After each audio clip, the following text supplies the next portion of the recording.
It was an ordinary morning, or so it seemed, the rush of traffic, the faint hum of the radio in her car, and her mind buzzing with endless to-do lists. Sarah didn't expect that this day would mark the end of her old life, and the start of something beyond imagination. The crash was sudden, a jarring symphony of screeching tires and shattering glass. Time slowed, and in those agonizing seconds, Sarah felt her body lurch forward. Then, silence. Not the silence of peace, but an otherworldly stillness. She was floating, suspended above the chaos, gazing at her crumpled car and the frantic efforts of first responders. Is this it? She wondered, a peculiar calm settling over her. Her fear dissolved as she noticed a soft golden light expanding in the periphery.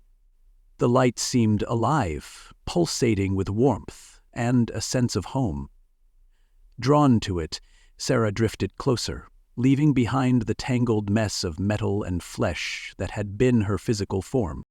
A figure emerged from the light, radiant yet gentle. It was not a blinding brilliance, but a soothing presence, as though every cell in her soul recognized this being. "Sarah," the figure spoke, its voice a melodic harmony that resonated within her. It wasn't just a sound, it was a knowing. She opened her mouth to respond, but words felt unnecessary. Her thoughts flowed freely, and the figure seemed to understand them all. "Where am I?" she asked silently. "You are at the threshold," the being replied, its tone infused with love and authority. "You are not here by chance. There is much for you to see, to understand, before you decide your path." Sarah felt a mix of awe and trepidation. The being gestured, and suddenly the space around them transformed. She stood, not floated, on what seemed to be solid ground, though it shimmered like water reflecting sunlight. Before her was a vast expanse, a tapestry of events unfolding as though woven into existence by an unseen hand. "This," the being said, gesturing to the scenes, "is a glimpse into what is to come. Pay attention, for these truths will prepare you for the challenges ahead." The first vision was deceptively beautiful. Cities sparkled with innovation. People moved seamlessly with technology embedded into their lives, and the world seemed interconnected like never before. Sarah felt an initial surge of hope. "Is this the future?" she asked. "It is," the figure replied, "but not all is as it seems." The perspective shifted. The promises of convenience and progress unraveled into chains of dependence. People lined up willingly, offering their hands for implants that promised safety and access. Sarah felt a pang of unease as she saw their joy turn hollow, their eyes dulled by an unseen force. In it a look into the future, echoed by an unseen force. "This," the figure explained, "is the deception. The mark of convenience, of security, will lead many astray. What begins as a solution becomes a tool of control, separating them from the divine." The weight of the words pressed on Sarah. But why would people choose this? They are led by their desires, blinded by promises. The danger lies in subtlety. Few will see it for what it truly is. Sarah's heart ached as she watched the scenes unfold. Families torn apart, communities dissolving into isolation, and a pervasive emptiness blanketing the world. The figure turned to her, its gaze piercing yet compassionate. "Faith, discernment, and community. These are the anchors in the storm. Without them, many will drift into ruin." Her mind raced with questions, but before she could ask, the figure raised its hand. "You are not ready for all the answers. First, you must understand yourself." The vision faded, leaving Sarah enveloped in the golden light. She felt exposed, as though every hidden thought and emotion lay bare. Yet there was no judgment, only a gentle probing that encouraged her to reflect. "What have I been living for?" she whispered. The question lingered in the stillness, echoing back to her as the first step of her transformation. The light grew brighter, enfolding Sarah in its warmth. She felt no pain, only a strange sense of anticipation. The divine figure stood beside her, radiating calm. Its presence was a blend of love and authority, as though it carried the weight of infinite wisdom and compassion. "Now you will see," the figure said gently. "What lies ahead is not set in stone, but it is the path many will choose. Watch closely."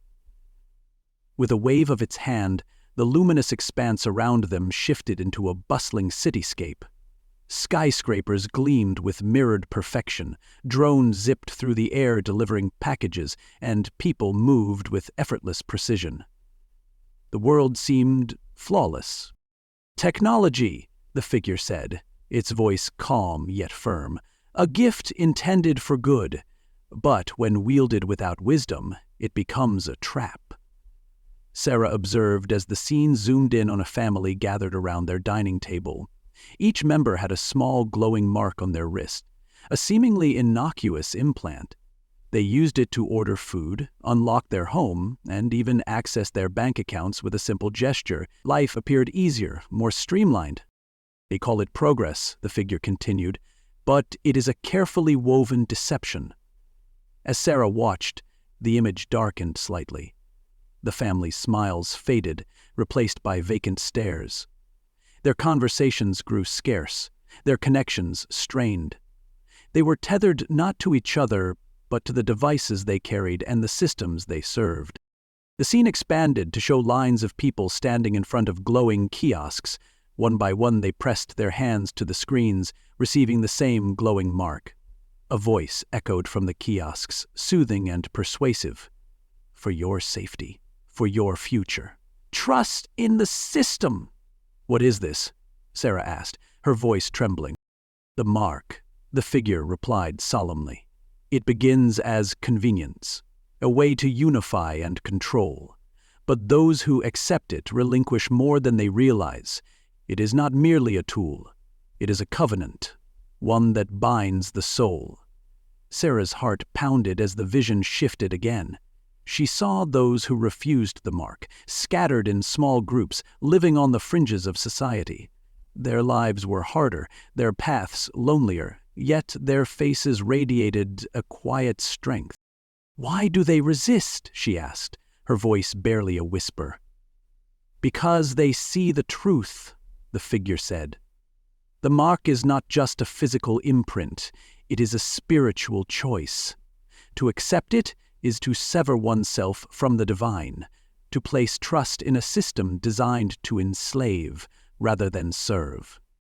Sarah watched as the vision delved deeper into the lives of those who accepted the mark. They lived in luxury, surrounded by the latest advancements, yet an emptiness consumed them. Their laughter was hollow, their relationships transactional. She could feel their despair, a gnawing void that no gadget or system could fill. "Does everyone accept it?" she asked, hoping for a different answer. "Most will," the figure replied. "They will be deceived by promises of security, convenience, and prosperity. They will not see the chains until it is too late." The vision grew darker. Sarah saw entire communities fractured, their identities dissolved into a collective dependence on the system. Those who resisted were labeled as threats, hunted down, and isolated. Fear rippled through the world, and humanity's bond with the divine seemed to grow thinner, weaker. Tears welled in Sarah's eyes. "Is there no hope?" The figure placed a comforting hand on her shoulder. "Hope remains for those who choose faith. But faith is not passive. It requires discernment, courage, and a commitment to truth." The scene shifted once more. Sarah saw a small group gathered in a modest home, their faces lit with the glow of candles. They prayed, sang, and supported one another. Their lives were harder, but their spirits were unbroken. "And that's all that matters. They understand the dangers of this world," the figure explained. "They anchor themselves in community, in faith, and in truth." They are not free from suffering, but they are free in their souls. Sarah's heart swelled as she witnessed the strength of these people. She saw their joy, their resilience, and their unwavering trust in something greater than themselves. "What happens to those who accept the mark?" she asked, her voice trembling with the weight of the question. The figure's expression turned solemn. "They become bound. The mark promises freedom but delivers slavery of the mind, body, and spirit. It blinds them to the divine and locks them in a cycle of dependence on a system designed to control." The vision grew darker still. Sarah saw vast crowds bowing before towering screens, their lives dictated by algorithms and commands. The individuality and humanity that once defined them faded into conformity. "Is there no way back for them?" "Some will awaken," the figure replied, its tone heavy with sorrow. "But many will remain lost, believing the lies they have embraced. The greatest danger lies not in the mark itself, but in the hearts of those who choose it over the truth." Sarah felt a deep sadness, but also a flicker of resolve. The figure turned to her, its gaze piercing yet kind. "You are being shown these truths, not to despair, but to prepare. The path ahead is not easy, but you must choose wisely, for yourself and for those you love." The vision faded, leaving Sarah in the golden light once more. Her heart was heavy with the weight of what she had seen, yet the figure's presence brought her a strange sense of peace. "You are not alone," it said softly. "You will be given strength, wisdom, and love to guide you. Trust in these, and you will find your way." The light began to dim slightly, signaling that her journey was far from over. Sarah took a deep breath, her mind racing with the revelations she had just witnessed. She didn't know what lay ahead, but one thing was clear. Her understanding of life, and what truly mattered, had forever changed.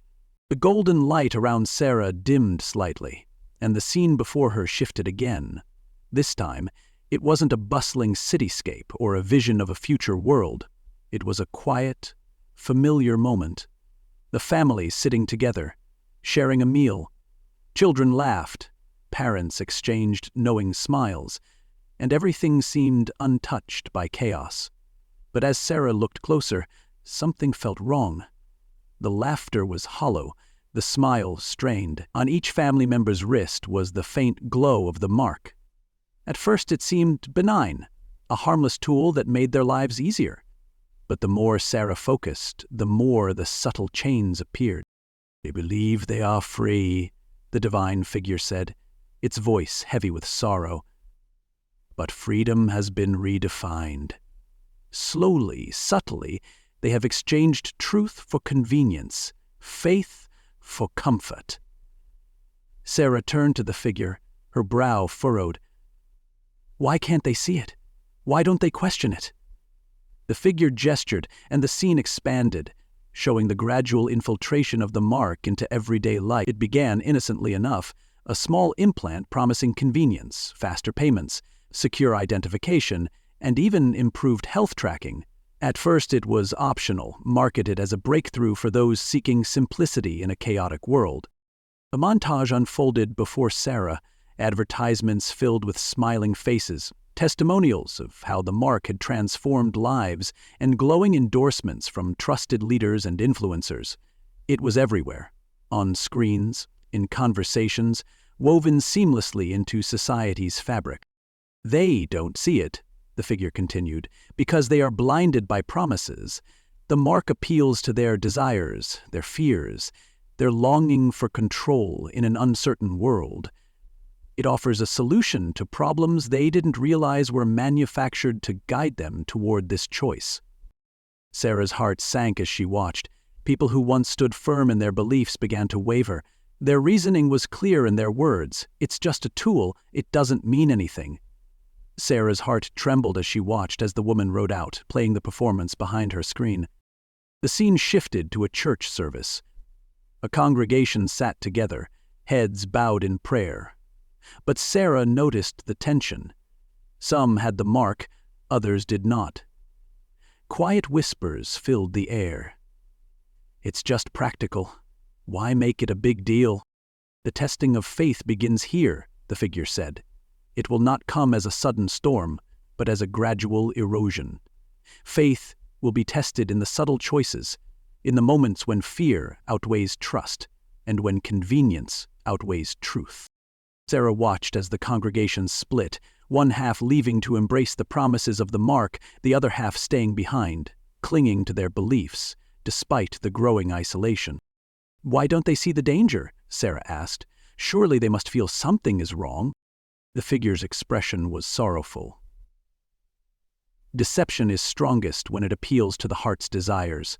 It is not fear that blinds them, but trust in what they should question.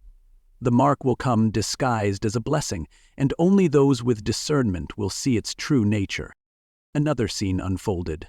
Leaders of nations and corporations stood before massive crowds, praising the mark as a unifying tool, a step toward a harmonious world. It promised solutions to poverty, crime, and inequality. It offered hope in a world desperate for answers.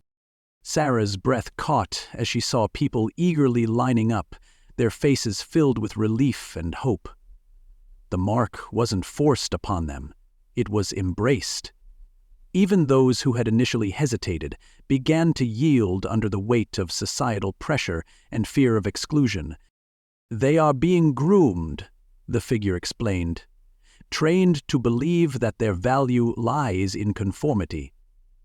To refuse the mark will mean rejection, poverty, and suffering. Few will have the strength to stand firm."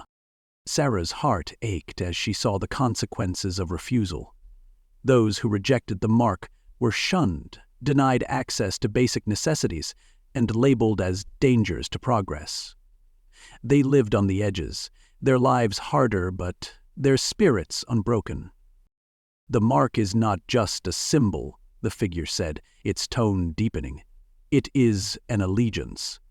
To accept it is to declare faith not in the divine, but in the system that offers it." Sarah thought of the people she had seen, their desperation for connection, their fear of losing what little they had. "How can they prepare for this?" she asked. "How can anyone resist something so subtle and all-encompassing?" The figure turned to her, its gaze both piercing and compassionate. "Faith," it said simply, "true faith, rooted in discernment and strengthened by community. Those who remain grounded in the truth will see through the lies. But faith must be nurtured before the storm, not during it." The vision shifted again, showing small groups of people gathered in secret. They prayed together, shared food and resources, and supported one another. Their lives were harder, but their spirits shone with a light that the world's darkness could not extinguish. "These are the faithful," the figure said. "They are tested, but they endure. They understand the power of unity, the importance of community, and the strength that comes from trusting in the divine above all else." Sarah felt a flicker of hope as she watched these groups grow stronger despite their hardships, but she also felt the weight of the challenges they faced. "What happens to those who accept the mark?" she asked quietly. The figure's expression grew grave. "They are deceived into believing they are free, but they are bound. The mark becomes a barrier, separating them from the divine. It erodes their connection to truth, replacing it with dependence on a system that promises much and delivers nothing." Sarah's chest tightened. "Is there no way back for them?" The mark became frustrated and ended his sentence with a howl that, devoid of emotion, almost rained. "Few will find their way back," the figure said. "But the path is narrow and the journey difficult. Deception feeds on pride, and only those willing to humble themselves, to seek truth at great cost, will be set free." The vision faded, leaving Sarah once again in the warm golden light. She felt the weight of what she had seen, the gradual erosion of faith, the subtlety of deception, and the immense courage required to resist. "Remember what you have seen," the figure said softly. The choices you make, the strength you build, and the faith you nurture will determine your path. The mark is not just a test. It is a choice, and with every choice comes consequence. Sarah's mind raced, her heart heavy with both sorrow and determination. She didn't know how she would face what lay ahead, but one thing was clear. Faith would be her anchor, and discernment her guide. The golden light around Sarah pulsed gently, wrapping her in a comforting embrace. Her mind swirled with the weight of what she had seen, the subtle deception of the mark, the erosion of faith, and the immense courage required to resist. She turned to the divine figure, her voice trembling but resolute. "What do I do now? How can I be ready for what's coming?" The figure's gaze softened, radiating compassion and hope. "The challenges you have seen are not meant to bring despair, but to awaken your purpose. You are being called to prepare, not just for yourself, but for others. What you do with these revelations will shape the path ahead." The vision shifted, and Sarah found herself in a quiet, peaceful meadow. The air was still, the earth beneath her feet warm and steady. The figure spoke, its voice resonating with authority and love. "Spiritual growth begins with humility and faith. Anchor yourself in the divine.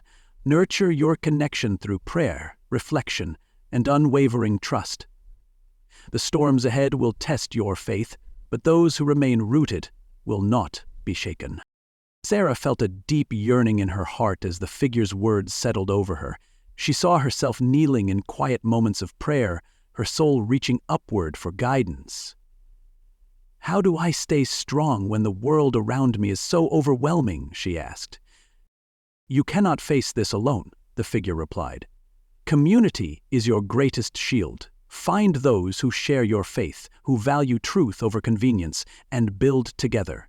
Unity will give you strength, and love will sustain you." The scene changed again, showing small groups of people gathered in homes and fields.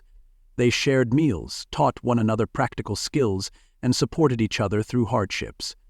Sarah noticed their faces. They were weathered, yet radiant, with a quiet joy.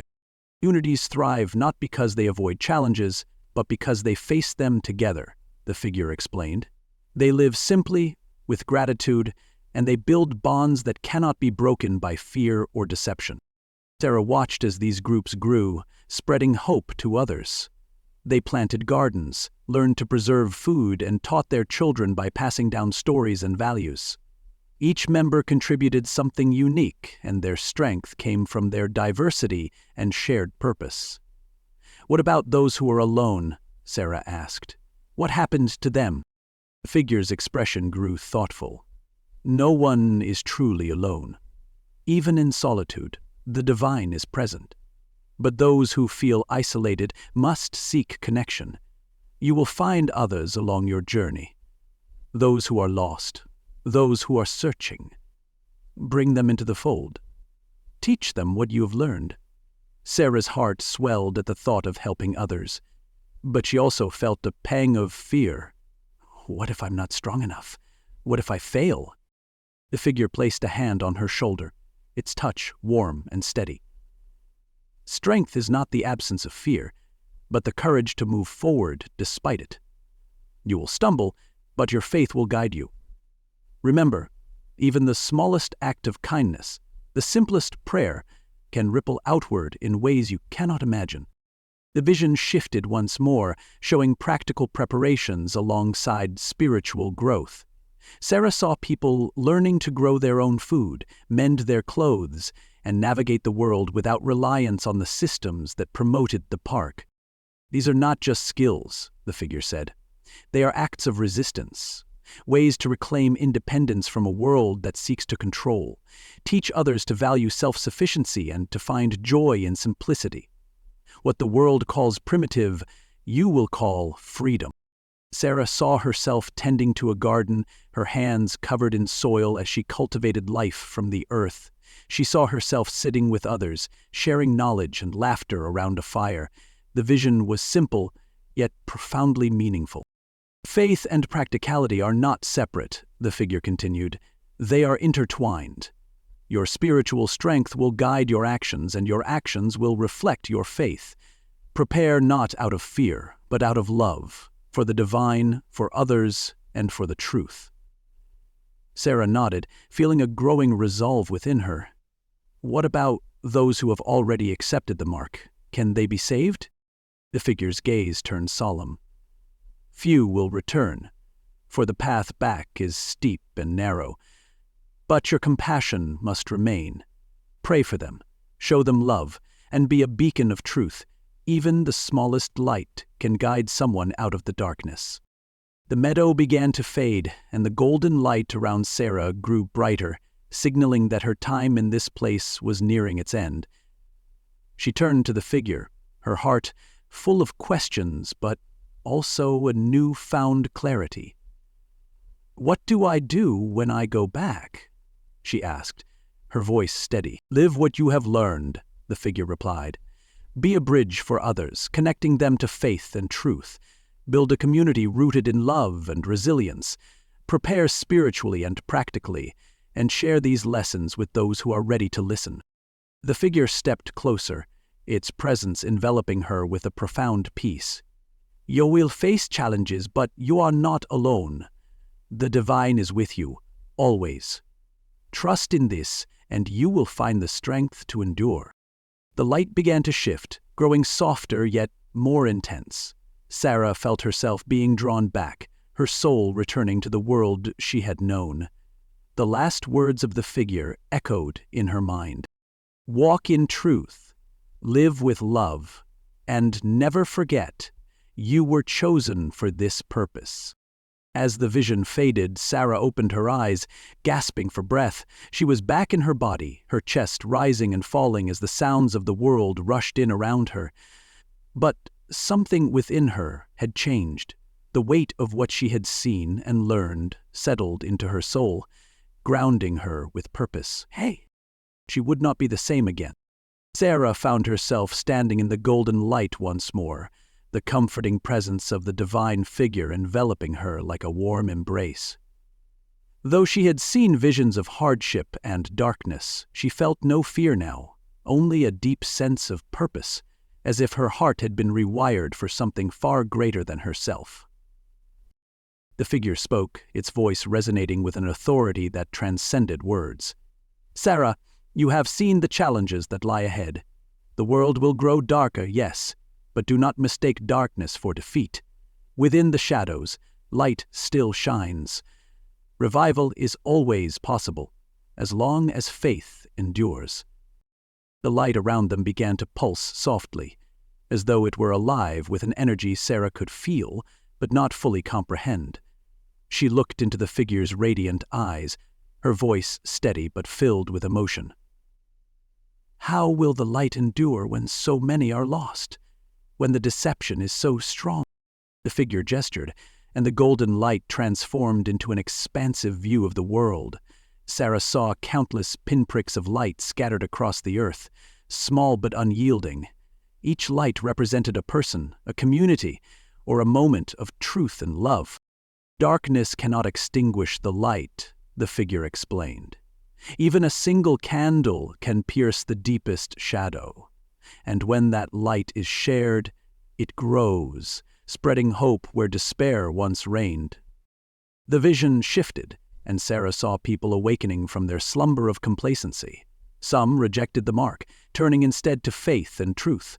Others, despite having once embraced the system, began to question their choices, yearning for something deeper than the emptiness they had known. "Revival begins with a spark," the figure continued. "And that spark is ignited by those who choose to live in truth, who refuse to bow to fear or deception. The seeds you plant now, even in the smallest acts of love and faith, will grow into something far greater than you can imagine."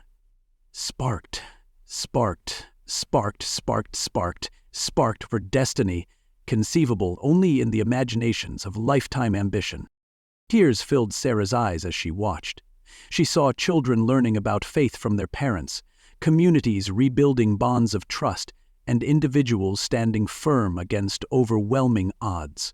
The light within them grew brighter, spreading like wildfire, illuminating paths for others to follow. "But what about those who refuse to see?" she asked, her voice trembling. "What about those who choose the darkness?"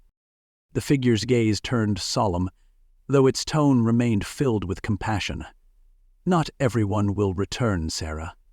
Free will is a sacred gift, and some will choose to remain bound by their illusions. But do not let their choices extinguish your hope. Focus on those who are ready, and trust that the divine works in ways you cannot yet see." The scene shifted again, showing Sarah herself, alive, vibrant, and filled with purpose. She was speaking to a small group, sharing what she had learned.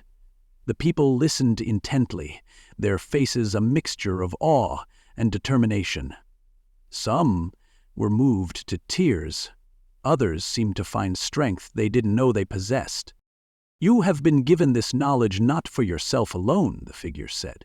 "Your life is a testimony, a bridge between what is and what can be. Use it to guide others, to inspire, and to prepare. Your mission is not to save everyone, but to be faithful in planting the seeds of truth." Sarah felt a deep resolve settle into her heart. "But I'm just one person. How can I make a difference in something so vast?" Wire showed her a sign that read. The figure smiled, a gesture that radiated warmth and reassurance. "Never underestimate the power of one person walking in truth. The greatest changes in history often began with a single soul willing to take the first step. Your strength lies not in numbers, but in faith." The golden light around her began to shift, signaling that her time in this place was coming to an end. The figure stepped closer, its presence filling her with an indescribable peace. "Before you go," it said, "there is one final truth you must carry with you. The world may grow darker, but the divine light within you cannot be extinguished. As long as faith exists, there is always hope. Salvation is never beyond reach for those who seek it." The figure's hand extended, and Sarah felt an overwhelming surge of warmth, love, and clarity. She was filled with a strength she didn't know she possessed, a conviction that no trial could break. "Go now," the figure said. "Live with courage, speak with truth, love without fear, and remember, you are never alone." The light intensified, surrounding Sarah completely. She felt herself being drawn back, the boundaries between this divine realm and the physical world becoming clearer. Her last glimpse of the figure was its serene, knowing smile, a silent reminder of the mission she was entrusted with. Sarah gasped as her eyes flew open. The sterile white lights of the hospital room came into focus. Machines beeped steadily beside her, and she could hear the faint murmur of voices. She was alive. The nurse rushed to her side, calling for the doctor. "She's awake!" Sarah's body felt weak, but her spirit was stronger than ever. Memories of her experience filled her mind, vivid, undeniable, and life-changing. "Where am I?" she asked, her voice hoarse but steady. "You were in an accident," the nurse explained gently. "You've been unconscious for hours. We weren't sure if you'd make it." Sarah nodded slowly, absorbing the gravity of her return. She wasn't just alive, she was renewed. Her purpose was clear, her mission undeniable. Days later, as she recovered, Sarah began sharing her story with those who were ready to listen. She spoke of faith, of preparation, of community, and of the hope that shines even in the darkest times. Some dismissed her words, others leaned in, their hearts stirred by something they couldn't quite explain. But Sarah didn't worry about the results. She knew that her task wasn't to convince everyone. It was to plant the seeds, to live in truth, and to trust that the divine would do the rest. As she looked out at the world, she no longer felt overwhelmed by its challenges. Instead, she felt a quiet, unshakable confidence. No matter how dark the days ahead might become, she carried the light within her, a light that could never be extinguished. And with that, Sarah stepped forward into her renewed life, ready to fulfill the mission entrusted to her, one step of faith at a time.